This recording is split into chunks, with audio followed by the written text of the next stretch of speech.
네, 먼저 인사드리도록 하겠습니다. 안녕하십니까? 네, 확실히 연휴라서 빈자리가 좀 많이 있는 것 같아요. 또 가족분들이랑 즐거운 시간을 보내고 있으실 줄로 믿습니다. 오늘 또 말씀을 나눠야 되는데 어떤 말씀을 해야 될까 매번 좀 고민이 많은 것 같아요. 그래서 말씀을 준비할 때마다 좀 제 마음을 관통하는, 또 마음을 한편으로는 찌르는 그런 말씀들이 많이 있는 것 같고, 또 그 가운데 또 주님의 은혜가 있음을 또 생각하게 될 때 감사가 되는 것 같습니다. 날씨가 많이 더워졌는데 저희 가운데도 좀 감기나 건강을 좀 조심하시면 좋을 것 같고요. 저도 또 잘 건강을 챙기면 좋겠습니다.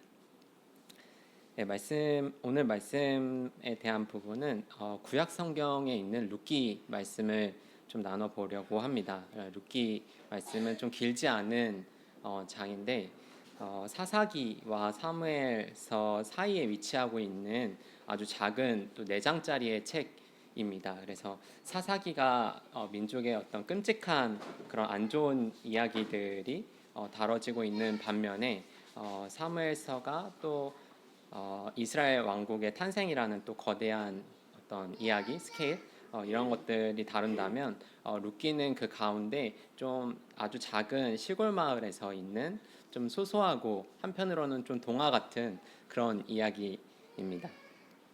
그래서 이 말씀의 배경으로 하고 있는 이 시대가 또 오늘날 우리의 어떤 우리가 살아내고 있는 이 시대랑 조금 닮아 있다고 생각이 많이 되는데 그럼에도 이런 험악한 시절 가운데 어떻게 사랑의 이야기가 꼽힐 수 있는지, 어떻게 하나님이 또 하나님의 백성들을 아름답게 하시는지를 좀 우리가 살펴보고자 합니다. 먼저 룻기 1장 1절부터 5절까지 같이 한번 보면 좋겠습니다. 룻기가 배경으로 하고 있는 그 시대를 좀 묘사하는 좀 아주 간략한 내용들이 있는데요. 그 내용들을 같이 보면 좋겠습니다. 룻기 1장 1절부터 5절입니다. 사사들이 치리하던 때에 그 땅에 흉년이 드니라. 유다 베들레헴의 한 사람이 그의 아내와 두 아들을 데리고 모압 지방에 가서 거류하였는데 그 사람의 이름이 엘리멜렉이요 그의 아내의 이름은 나음이요 그의 두 아들의 이름은 말론과 기럐이니 유다 베들레헴 에브랏 사람들이더라. 그들이 모압 지방에 들어가서 거기 살더니 나오미의 남편 엘리멜렉이 죽고 나오미와 그의 두 아들이 남았으며 그들이 모압 여자 중에서 그들의 아내를 맞이하였는데 하나의 이름은 오르바요 하나의 이름은 루시더라. 그들이 거기에 거주한 지 10년쯤에 말론과 기럐 두 사람이 다 죽고 그 여인은 두 아들과 남편의 뒤에 남았더라. 사사들이 치리하던 때라고 해서 룻기의 1장 1절은 시작하고 있습니다.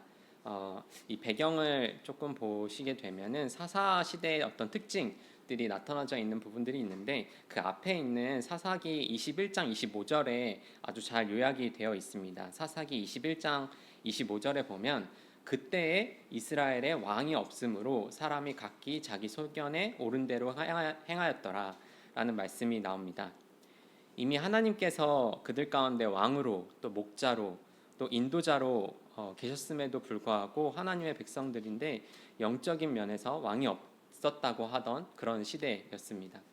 그리고 또 사사기 2장 10절 그 이하에 보면은 그 앞선 세대에서 좀 어떤 일들이 있었나라고 볼 수가 있는데요. 사사기 2장 10절부터 13절 말씀에 그새 사람도 다 그 조상들에게 돌아갔고 그 후에 일어난 다른 세대는 여호와를 알지 못하며 여호와께서 이스라엘을 위하여 행하신 일도 알지 못하였더라. 이스라엘 자손이 여호와의 목전에 악을 행하여 바알들을 섬기며 애굽 땅에서 그들을 인도하여 내신 그들의 조상들의 하나님 여호와를 버리고 다른 신들 곧 그들의 주위에 있는 백성의 신들을 따라 그들에게 절하며 여호와를 진노하게 하였으되 곧 그들이 여호와를 버리고 바알과 아스타롯을 섬겼으므로. 이 앞선 세대에 있는 어떤 그 질이 다른 세대를 보게 되는데요. 하나님이 누군지 알지 못하는 세대, 그 하나님이 행하신 일을 알지 못하던 세대라고 이렇게 묘사가 되어 있습니다. 물론 구원의 하나님 그리고 십자가를 지신 그 우리를 구원하시는 하나님에 대한 어떤 구약의 예표들, 그 예언들 이런 것들은 좀 이어져 왔었다는 것을 알 수 있겠지만 그 삶의 자리에서 하나님이 누구신지 경험적으로 알지 못하던 그런 세대였던 것으로 보이게 됩니다. 그리고 오히려 하나님을 버리고 그들이 누구를 섬겼다고 이야기하고 있나요? 주변 국가들의 또 그 사람들의 신, 그 바알을 섬겼다고, 아스타롯과 바알을 섬겼다고 합니다. 바알은 어떤 신이었을지 생각해 보면 풍요와 다산의 신이었습니다. 풍요와 다산의 신. 이런 게 참 우리 시대와 또 제가 살고 있는 시대와 크게 다르지 않다고 생각이 됩니다. 하나님을 안다고는 하는데 하나님이 정말 살아계신다고 내가 믿고 있는가? 그분을 찾는 자들에게 주님은 상 주시는 이심을 우리가 믿고 있는가? 이런 것들을 생각해 보게 될 때 저 자신도 이 말씀을 보게 되면서 좀 담대함을 잃어가는 부분들이 있는 것 같습니다. 하나님이 다스려 주심을 믿고 또 권위에 순종하며 주님이 가장 귀한 것, 가장 선하신 것을 주신다는 그 믿음, 내 눈에 좀 좋지 않더라도 주님이 그럼에도 불구하고 그것을 통해서 선으로 이끄신다는 그 믿음, 그러니까 그것들이 저에게 참 필요한 부분이지 않을까라는 생각이 되게 됩니다. 또 설상가상으로 곳에 그 중에는 빵집, 떡집이라고 하는 유다 베들레헴의 이제 이야기가 나오는데 흉년이 들었다고 이야기를 하죠. 사람들이 배불리 먹어야 할 동네에 양식이 없는 떡이 없어진 것을 보게 됩니다. 생명의 양식이 나눠져야 하는 어떤 동네였는데 그렇지 못한 것을 바라보게 되는데요. 하나님의 청지기로, 하나님의 자녀로, 하나님의 제자로 부름받은 또 우리의 삶도 좀 돌아보게 되는 것 같습니다. 그 많은 컨텐츠들은 주님에 대한 많은 컨텐츠들은 나오는데 정말 참되신 하나님의 백성으로 주님을 신뢰하는 백성들로 양식의 통로가 되는 그 떡집에 떡이 가득한 것처럼 우리 개인에게 또 교회에게 주님의 양식이 가득한 곳인가? 우리가 이 베들레헴에 떡이 없는 흉년이 든 것처럼 우리 교회가 또 그렇지 않은가? 제가 그렇지 않은가? 이런 것들을 좀 생각해 보게 되는데요. 이런 시련의 때가 각각 있는 것 같습니다. 그래서 이런 시련의 때가 오면은 바짝 엎드려서 하나님 지금 우리가 무엇을 해야 할지 알지 못합니다. 하나님 말씀해 주세요. 그리고 어떤 부분에서 책망하시는 것인지 어떤 것을 돌이켜야 하는지 알려주시고 저희가 돌이켜 주님을 바라보게 해주세요. 이런 것들이 이제 좀 자연스러운 반응이어야 하는데 그들은 흉년이 드니까 그 엘리멜렉이라고 하는 나오미의 가정은 어떻게 했나요? 납작 엎드리는 것이 아니라 흉년을 이제 피하는 부분들이 나오게 되죠. 그래서 모압 지방으로 갔다고 합니다. 그래서 모압 지방은 이렇게 보게 되면은 대대로 여호와의 총회에 들지 못하는 그런 백성들로 분류하게 됐습니다. 그래서 이스라엘 백성들이 범죄하게 했던 민족, 가서는 안 될 땅이었습니다. 근데 이스라엘 백성들이 이제 전통적으로 강을 건너 온 사람들이잖아요. 약속의 땅 요단강 서편에 살았던 백성들이었습니다. 요단강 남편 그 동편이 아니라 서편에 이제 살던 사람들인데 이제 아브라함 때도 그렇고 모세가 홍해를 건너온 것도 그렇고 그 이스라엘 백성들 하나님 백성들은 강을 건너온 자들이었습니다. 근데 그 강을 건너온 자들의 그 주님이 안전하게 지키신 그곳을 벗어나서 다시 이제 서슴없이 다시 강을 건너 동편으로 또 우상의 땅으로 가버린 모습이 있죠. 그리고 거기에서 10년의 시간이 지났다고 합니다. 가장이었던 엘리멜렉이 먼저 세상을 떠나고 남편과 아들들이 남았는데 정통적으로 그 시대는 가부장적인 사회여서 남편들이 되게 잘 서야 하는 그런 때였습니다. 그런데도 불구하고 말론과 기럯이 이제 그 후손들도 보지 못한 채 자식을 낳지 못한 채 죽고 마는 것들이죠. 그리고 결국에는 늙은 나오미와 두 며느리 오르바와 룻만 남아 있는 상황이 됐었습니다. 가족은 거기서 다 잃고 이제 피 한 방울 섞이지 않는 인종적으로 좀 다른 이제 두 며느리만 남게 되는 그런 상황이 됐죠. 그래서 흉년이 당하고 또 모압 지방에 이제 가게 됐었는데 다시금 이제 저희가 알다시피 베들레헴으로 이제 넘어가는 것들을 보게 되죠. 근데 이 부분이 참 은혜롭다는 생각이 들었습니다. 흉년이 들어서 가족들은 그 흉년이 지난 곳을 떠났어요. 그쵸? 엘리멜렉 가정은 그곳을 떠났어요. 그리고 되게 힘든 시간들을 10년 동안 보냈습니다. 근데 다시 베들레헴에 돌아와요. 이게 참 은혜다라고 생각이 드는데 흉년이 들었을 때 베들레헴에 있던 주님의 백성들이 있던 거예요. 흉년이 든 곳이었지만 주님이 인도하시는 그 땅이라면 그것을 지킨 백성들이 있었기 때문에 다시 그들이 돌아올 수가 있었던 것이죠. 그래서 어떤 사람들은 흉년이 들었을 때 그 자리를 떠납니다. 근데 어떤 사람들은 흉년이 들었을 때 베들레헴에서 잘 지키죠. 그랬을 때 또 나갔던 자들이 돌아올 수 있는 그런 곳이 되게 됩니다. 이 부분이 참 감사하다라는 생각이 들어서 저희 교회도 참 이런 곳이 되면 좋겠다. 비록 흉년이 들어서 또 개인적으로 또 여러 환경 가운데 흉년이 들어서 좀 이곳을 떠났지만 그럼에도 불구하고 잘 지켰을 때 그들이 돌아올 수 있는 곳, 주님의 날개 아래 거할 수 있는 곳이 되면 좋겠다 이런 생각이 들었고 저 또한 그러면 좋겠다라는 생각이 들었습니다. 이런 비극적인 배경을 뒤로 하고 초반에 너무 많은 얘기를 했는데 그 룻기 1장 6절에 보면 이제 새로운 이야기가 나오게 됩니다. 그래서 룻기 1장 6절에 보면 그 여인이 모압 지방에서 여호와께서 자기 백성을 돌보시사 그들의 양식을 주셨다 함을 듣고 이에 두 며느리와 함께 일어나 모압 지방에서 돌아오려 하여 라고 이야기를 듣습니다. 모든 것을 잃어버린 그 이방 땅에서 한 가지 소식을 듣죠. 고향에 대한 소식을 듣습니다. 그리고 성경에서는 처음으로 룻기 성경에서 처음으로 누가 등장하시나요? 우리 하나님 여호와의 이름이 등장하게 됩니다.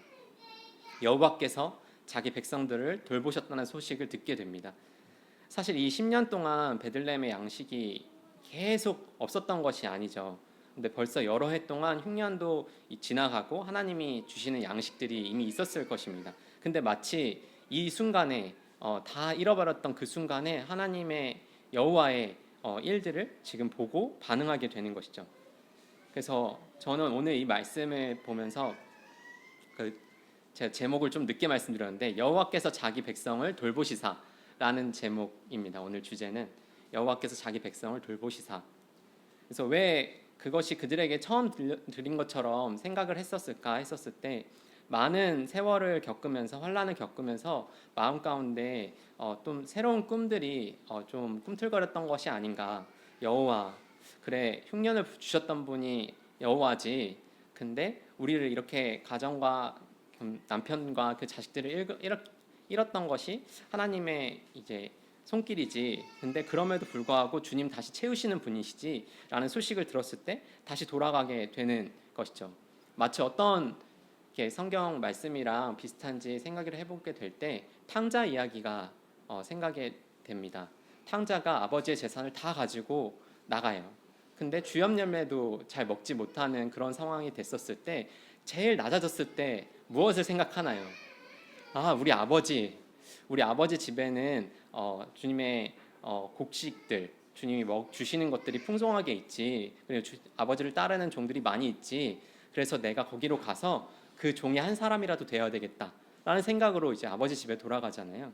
그러니까 그렇게 됐었을 때 그 자리를 다시 생각하게 되는 거죠. 하나님의 여호와의 일 그리고 아버지 집 이것을 좀 생각해 보게 되는 것 같습니다. 그래서 이 말씀에서는 여호와께서 자기 백성을 돌보셨다 한을 듣고 자기 백성 언약 관계로 맺어진 백성 우리의 정체성 결코 흔들리지 않는 위험 가운데 있더라도 우리를 구원하신 하나님의 그 사랑 은혜 그 언약 이것을 생각해 내게 되는 것이죠. 이것이 회복의 시작점인 것을 또 생각을 해보게 됩니다. 그래서 우리가 어떠한 방황의 시간 좀 나눠져 있는 시간을 보내고 있을 때에 다시금 새로워질 수 있는 첫 번째 순간 그것이 하나님께서 자기 백성을 돌보셨다. 우리를 회복해 하신다. 돌아오게 하신다. 이런 부분인 것 같습니다. 그래서 이제는 좀 자리를 찾아가는 느낌이 듭니다. 그래서 죄에 대한 여러 단어 중에 그런 의미가 있다고 합니다. 죄를 생각했었을 때 그 저희가 화살을 쏴서 관역을 맞추잖아요. 근데 관역이랑 벌어졌다라는 표현이 그 죄에 대해서 죄의 의미에 대해서 있대요. 그 관역과 멀어졌다, 관역을 벗어났다 이런 부분인데 죄가 제 자리를 찾아가는 제 자리에서 벗어난 것이 죄라고 성경에서는 이야기를 합니다. 그래서 우리가 제 자리를 쫓아갈 때, 제 자리를 찾을 때 주님 앞으로 다시 돌아가는 거죠. 아버지 집, 그리고 떡집, 베들레헴, 아버지께서 여호와께서 자기 백성을 다스리시는 그곳으로 다시 돌아가게 하는 것입니다. 그 영적인 질서, 그것들을 다시 보게 되는 것이죠. 그래서 이제 나오미는 생각을 하는 거죠. 아 그래, 하나님 여호와 우리의 주인 되시는 그분이 우리를 이끄시는데, 주님의 백성을 이끄시는데 내가 여기서 지금 뭐 하는 거지? 내가 지금 탕자처럼 좀 주염날매나 찾고 있는 게 아닌가? 아니면 저 멀리서 그 떡집에는 떡이 가득한 주님이 주시는 충만한 은혜가 있는데 나는 지금 다른 땅에서, 모압 지방에서 뭔가 기웃거리는 게 아닌가? 라고 생각할 수가 있었던 것 같습니다. 그것을 다시 돌이키게 되죠. 그리고 다시 베들레헴으로 돌아가는 모습을 보이게 됩니다. 그리고 룻기 1장 16절에서 17절 말씀을 보게 되면, 룻이 이르되 내게 어머니를 떠나며 어머니를 따르지 말고 돌아가라 강권하지 마옵소서. 어머니께서 가시는 곳에 나도 가고 어머니께서 머무시는 곳에서 나도 머물겠나이다.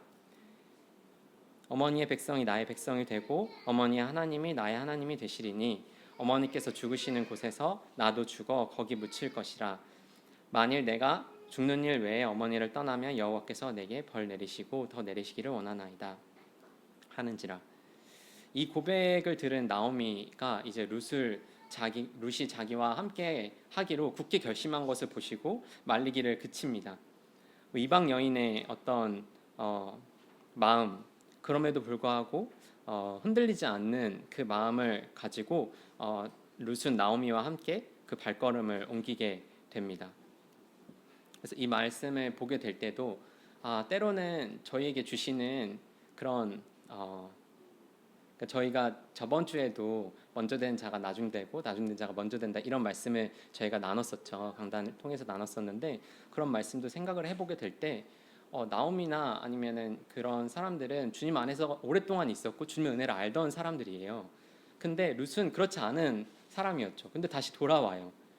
그리고 이 뒤에 보면 이 후손을 통해서 다윗도 나오고 예수님도 나오게 되는 놀라운 일들이 일어나게 됩니다. 그래서 때때로 저희는 저희 안에서도 그렇지만 주님의 복음이 전해지고 주님이 어떠한 분이신지를 알고 주님을 믿어 또 침례에 순종하며 이렇게 더해지시는 어떤 그런 순간들을 보게 될 때 주님이 일하시는구나, 주님의 은혜가 아직 여기 있구나, 이런 생각이 좀 들게 되는 것 같습니다. 그래서 이제 내가 주님을 위해서 살겠습니다 하는 그 고백을 드릴 때 또 그 은혜가 저에게도 또 여러분들에게도 좀 나눠지게 되지 않나라는 생각이 돼서 이 말씀을 보면서도 내가 이렇지 않더라도 주변에 있는 이런 사람들을 보게 될 때 나오미가 룻이 행하는 그 모습을 보면서 어떤 마음이었을까 생각을 했었을 때, 나는 도망가서 10년 동안 못했는데 이 여인은 주님을 알지도 못하는 이 모압 여인이 나를 평생 따르겠다라고 하는 그 고백을 보고 어떻게 받아들였을까, 이런 생각들을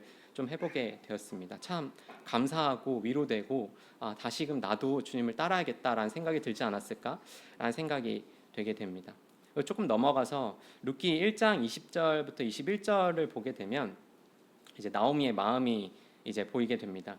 나오미가 그들에게 이르되 나를 나오미라 부르지 말고 나를 마라라 부르라. 이는 적는 자가 나를 심히 괴롭게 하셨음이라.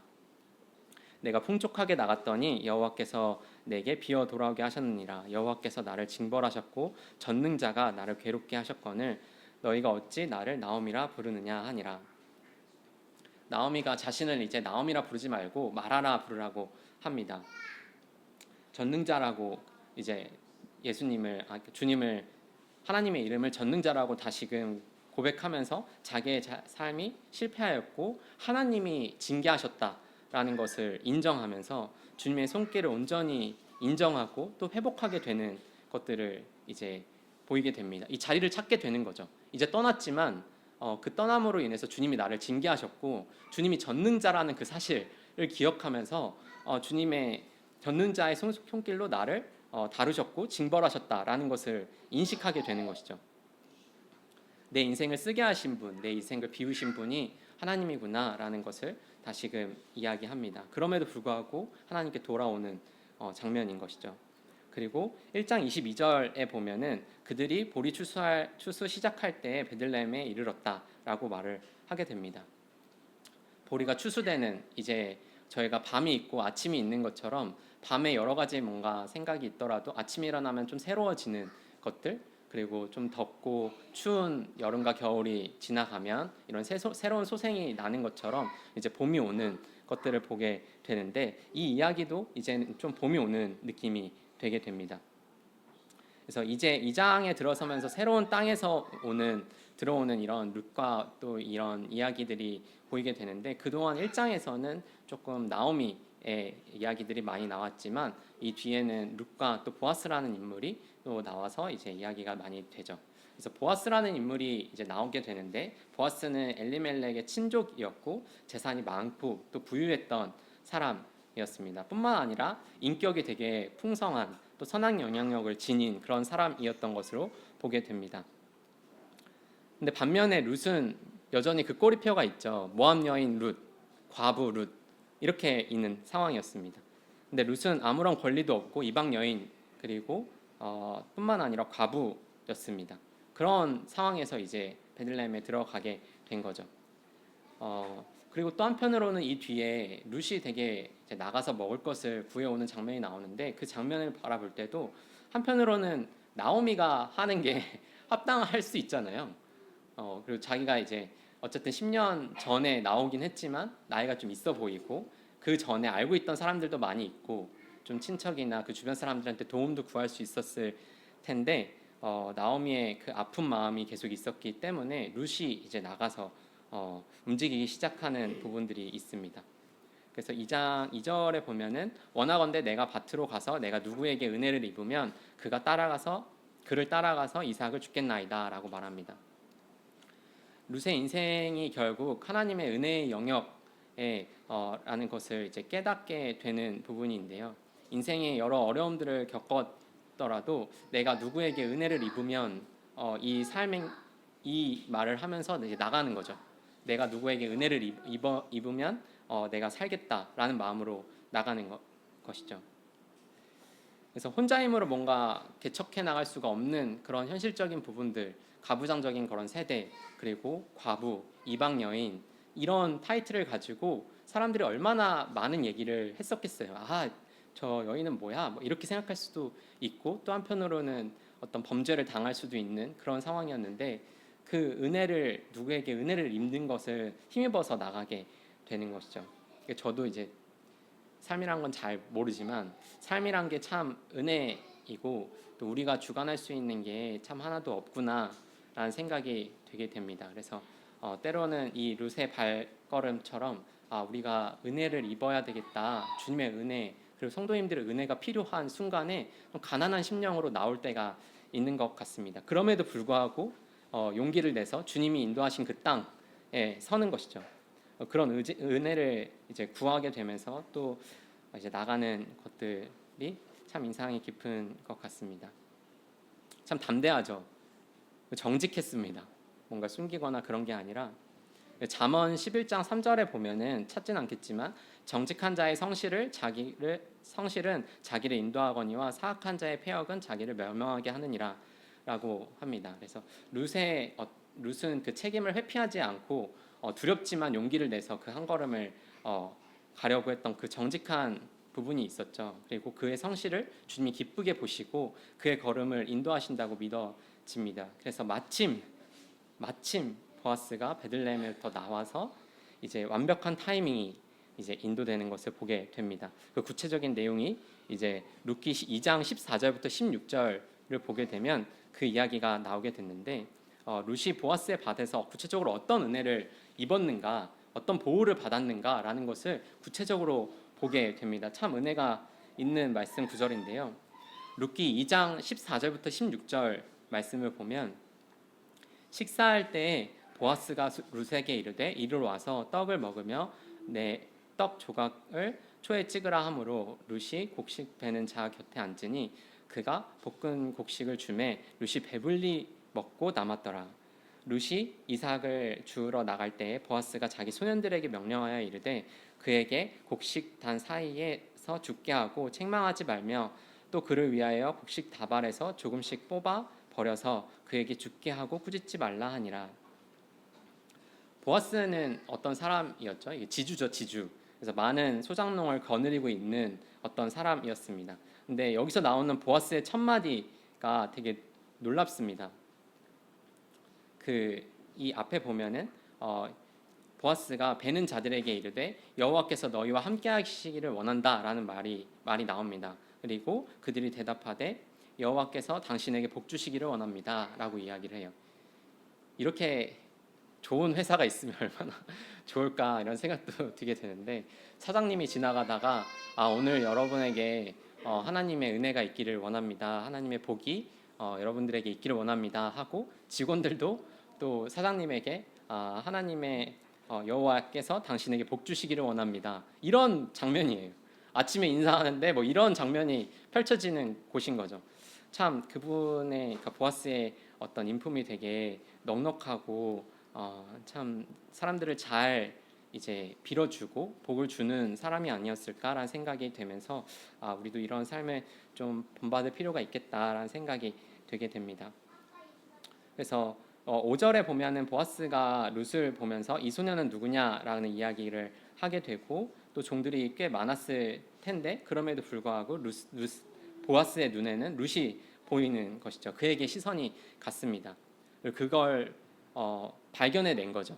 어떤 새로운 사람들 그리고 이제 단순 노동이잖아요. 이렇게 곡식을 추수하고 하는 것들이 그러면은 뭐 일용직도 있을 거고 물론 작은 마을이라서 사람들이 막 변하지는 않겠지만 그럼에도 불구하고 많은 사람들이 있었을 것으로 보이는데 그 중에서 보아스는 룻을 바라보면서 이 소년이 이는 누구의 소녀냐라고 이야기를 하면서 그 뒤에 이제 나오미의 어떤 이야기들을 듣게 되고 보아스가 8절에서 룻에게 건넸던 그 첫 마디가 내 딸아 들으라라는 말입니다. 신분이 다르죠. 위치가 달라요. 그리고 인품도 다릅니다. 그리고 마음도 이쪽은 되게 풍족하고 이쪽은 이제 누구에게 은혜라도 입으면 내가 먹겠다 하고 나아가는 상황인 것이죠. 근데 그런 상황에서 보아스가 룻에게 보인 첫 마디는 내 딸아였습니다. 이게 얼마나 따뜻하고 애정이 섞인 말인지 참 감사가 되는 것 같습니다. 그리고 보아스가 룻에게 다른 밭으로 가지 마. 그리고 떠나지 말고 나의 소년들과 함께 있어. 그리고 소년들에게 명령하여 또 건드리지 말라고 할게. 그리고 목이 마르거든 그 소년들이 길어온 물도 함께 마셔. 이런 상황인 것이죠. 얼마나 많은 불안감과 또 위협이 있었겠어요. 이제 나가서 아무도 모르는 상황에서 많은 사람들 앞에서 이제 조용히 붙고 혹시 실례지만 이거 주워도 될까요? 이거 제가 가서 써도 될까요? 뭐 이런 자세로 나아갔을 터인데 딴 데 가지 마. 우리 밭에 있어. 내가 너의 울타리가 돼줄게. 뭐 이런 마음으로 이제 이야기를 하는 것이죠. 그래서 그 룻이 보아스에게 이제 이야기를 합니다. 나는 이방 여인이거늘 당신이 어찌하여 내게 은혜 베푸시며 나를 돌보시나이까라고 이야기를 하죠. 뭐라고 밝히죠? 룻이 자기 스스로를 저는 이방 여인입니다. 그러니까 저 같은 종에게라고 말 안 하는 것이 아니라 난 이방 여인인데 어떻게 나한테 이럴 수가 있습니까? 라고 이야기를 하는 거죠. 근데 그럼에도 불구하고 나 같은 자를 돌봐주시는 또 보아스의 자비로운 손길에 또 기대어 이제 나아가는 것을 보게 됩니다. 그래서 14절에서는 한 단계 더 나아가서 보아스가 룻을 따로 불러내서 이리 와서 떡을 먹으며 내 떡 조각을 초에 찍으라라고 이야기를 합니다. 함께 식사를 하죠. 식탁에 둘러앉아 이제 식사를 해서 좀 특별한 관계처럼 보이게 됩니다. 그래서 내 딸아라는 그 말이 실천이 되는 부분들이 보이게 되는 것이죠. 그리고 룻이 배불리 먹고 남았더라. 풍족하게 그 은혜를 나눠 주었습니다. 그리고 이거를 바라보게 될 때 주님의 시선이 우리를 바라볼 때 그렇지 않았을까라는 생각이 많이 들게 됩니다. 우리는 이제 연약하고 우리 스스로를 돌아봤을 때 도저히 이제 우리 죄를 용납할 수 없고 부끄럽고 어디 가서 할 수 있는 우리 스스로를 구원할 수 없는 은혜라도 있으면 좀 혹 입을까 하고 나갈 수밖에 없는 그런 상황 가운데 주님은 보아스는 이제 식사를 초대하시고 이제 곡식을 줍게 했지만 주님은 우리에게 어떻게 하셨을까라고 생각했었을 때 자기 몸을 내어 주셨죠. 십자가를 통해서 모든 물과 피를 흘리시면서 단순히 식사를 초대하신 것이 아니라 내가 너의 영원한 생명이 되어 줄게. 내가 너의 왕이고 주인이고 너의 생명의 구주야 라는 것을 십자가를 통해서 비춰 주십니다. 온전한 사랑을 힘입어서 이제는 우리가 나아갈 수가 있는 것이죠. 여전히 우리는 연약하지만 또 십자가의 그 은혜, 보아스가 룻에게 주었던 그 은혜와 같이 그 풍성한 내 따라 했던 것처럼 우리를 자녀 삼아 주시고 또 인도하시는 주님의 은혜를 또 다시금 생각하게 되는 것 같습니다. 그래서 참 환난이 당할 때도 돌이켜 보면 주님의 은혜가 곳곳에 있다. 참 이 시기가 은혜 받을 때구나라는 생각들이 많이 되게 됩니다. 그리고 더 나아가서 이제 그 은혜가 어떻게 풍성해지는가가 좀 나오게 되는데요. 룻기 2장 17절 말씀부터 23절 말씀을 보게 됩니다. 룻기 2장 17절부터 23절 3절 말씀인데요. 룻이 밭에서 저녁까지 줍고 그 줍은 것을 떠니 보리가 한 에바쯤 되는지라 그것을 가지고 성읍에 들어가서 시어머니에게 그 줍는 것을 보이고 그가 배불리 먹고 남긴 것을 내어 시어머니에게 드리매 시어머니가 그에게 이르되 오늘 어디서 주었느냐 어디서 일을 하였느냐 너를 돌본 자가 복이 있기를 원하노라 하니 룻이 누구에게 일했는지 시어머니에게 알게 하여 이르되 오늘 일하게 한 사람의 이름은 보아스니이다 하는지라 나오미가 자기 며느리에게 이르되 그가 여호와로부터 복받기를 원하노라 그가 살아있는 자와 죽은 자에게 은혜 베풀기를 그치지 아니하도다 하고 나오미가 그에게 이르되 그 사람이 우리와 가까우니 우리 기업을 물을 자 중에 하나이니이라 하니라 모압 여인 룻이 이르되 그가 또 내게 이르기를 내 추수를 다 마치기까지는 너는 내 소년들에게 가까이 있으라 하더이다 하니 나오미가 며느리 룻에게 이르되 내 딸아 너는 그의 소녀들과 함께 나가서 다른 밭에서 사람을 만나지 아니하는 것이 좋으니라 하는지라 이에 룻이 보아스의 소녀들에게 가까이 있어서 보리 추수와 밀 추수를 마치기까지 이삭을 주우며 그의 시어머니와 함께 거주하니라 이제는 풍족하게 먹을 곳이 생겼습니다. 그래서 이때 저녁까지 주운 곡식의 양이 한 에바쯤 된다고 합니다. 한 에바는 22리터쯤 되는 무게예요. 그래서 되게 큰 무게라서 대략 거기에 쌀을 가득 담으면 10kg에서 13kg 정도를 채울 수가 있는 양이라고 합니다. 아침부터 저녁까지 곡식을 주웠는데 그게 10kg에서 13kg가 되는 거예요.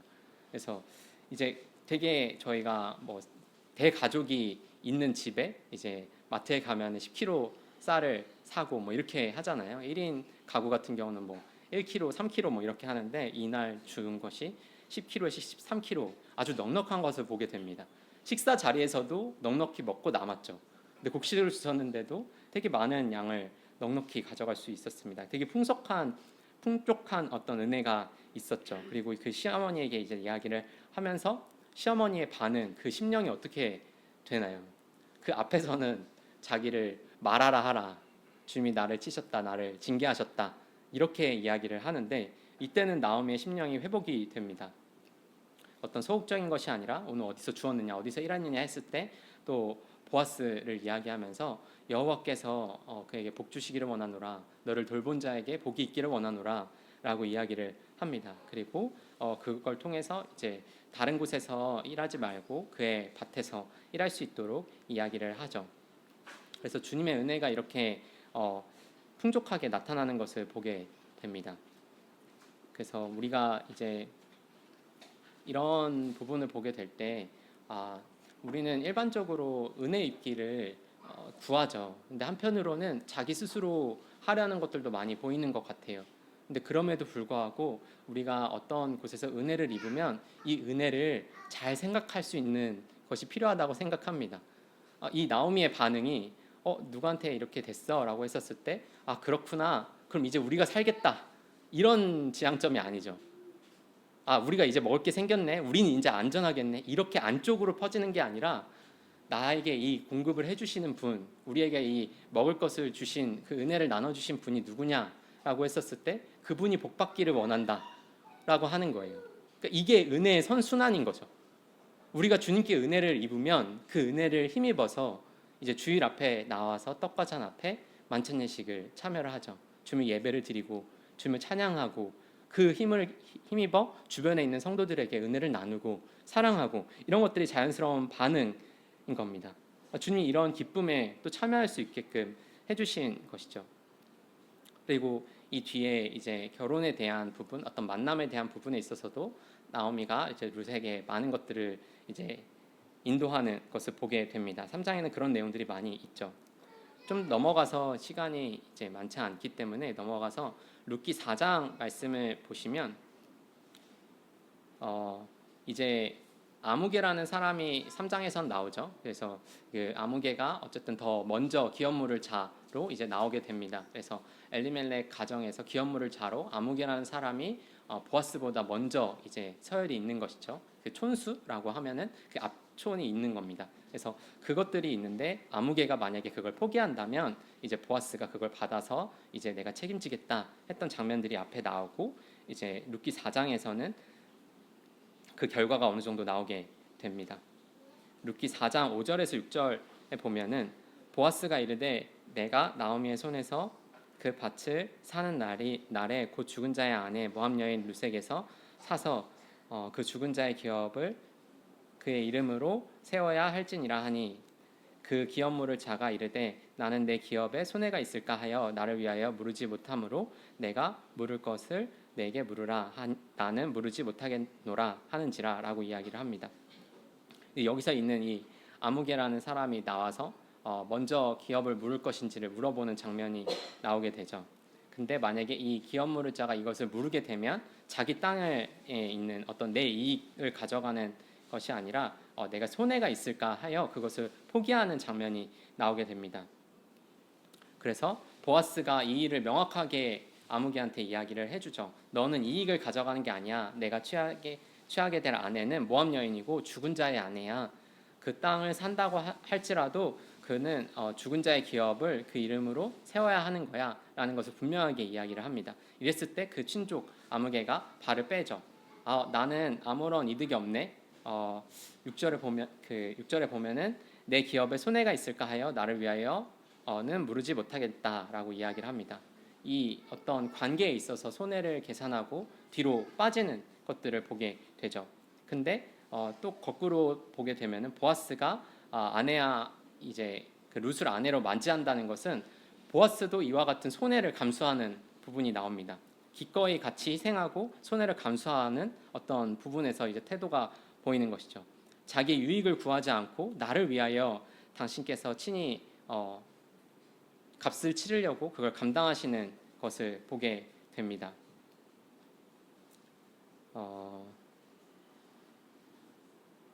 그래서 성경에서는 이 책임을 지지 않은 떠나간 사람을 아무개라고 칭하고 또 더 나아가서 이제 보아스와 또 룻이 하나 되는 것을 이제 보게 됩니다. 그래서 성문 앞에서 많은 장로님들 앞에서 그것들을 공표하고 이 성문에서 끊어지지 아니하게 하겠다. 내가 죽은 자의 기업을 그의 이름으로 세워 그의 이름이 형제 중과 그곳 성문에서 끊어지지 아니하게 하겠다라고 하면서 이제 이야기하게 됩니다. 그래서 이런 부분들이 참 흥미롭게 다가오게 되는 것 같습니다. 그리고 이것들을 통해서 많은 사람들 앞에서 이제 두 사람이 언약을 맺는 것이 나오죠. 4장 14절 15절에 보면 여인들이 나오미에게 이르되 찬송할지로다 여호와께서 오늘 내게 기업물을 자가 없게 하지 아니하셨도다. 이 아이의 이름이 이스라엘 중에 유명하게 되기를 원하노라.